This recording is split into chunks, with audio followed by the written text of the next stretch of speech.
من فترة نزلت بوست، كنت بسأل لو حد عايز، لو عنده أسئلة أو حاجة تخص الإي كوميرس أو التجارة الإلكترونية وحاببني أرد عليها، يكتب لي. أنا صراحة اتأخرت جدا، بس خليني كده أبتدي أخد بقى كم سؤال كده ونرد عليه.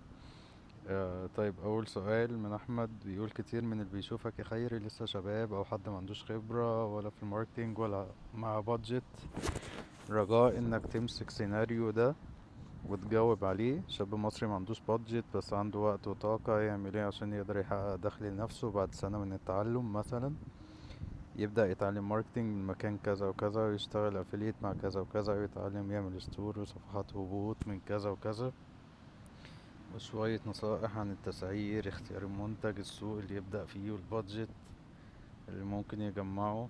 100 سؤال في بعض، بس جاوب اللي تشوفه ينفع يتجاوب عليه يا صديقي. طيب، انا اخترت السؤال ده علشان هو يعني انتري ليفل خالص. اي حد لسه ما يعرفش اي حاجه عن الاي كوميرس او لسه بيبتدي ومعهوش بادجت او حاجه، ولقيت فيه كتير عاملين له لايك، يعني عايزين اجابه السؤال ده. بداية كده يا احمد، انت بتقول كتير من اللي بيشوفك يا خيري لسه شباب. يا عم وانا عجوز انا شباب برضه.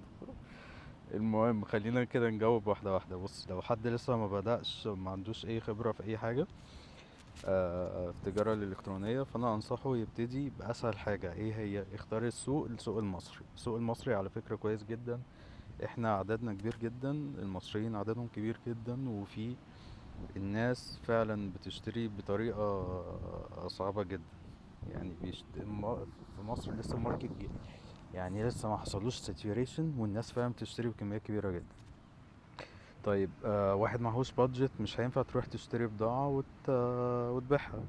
لا، خلينا تشتغل الموديل بتاع الافيليت او الدروب شيبينج. يعني تشوف شركات زي تاجر، او شركات زيها في كذا شركة تانية، في مصر فيندور وتاجر، وفي كام حاجة تانية. يعني لو عملت سيرش كده هتلاقي كتير.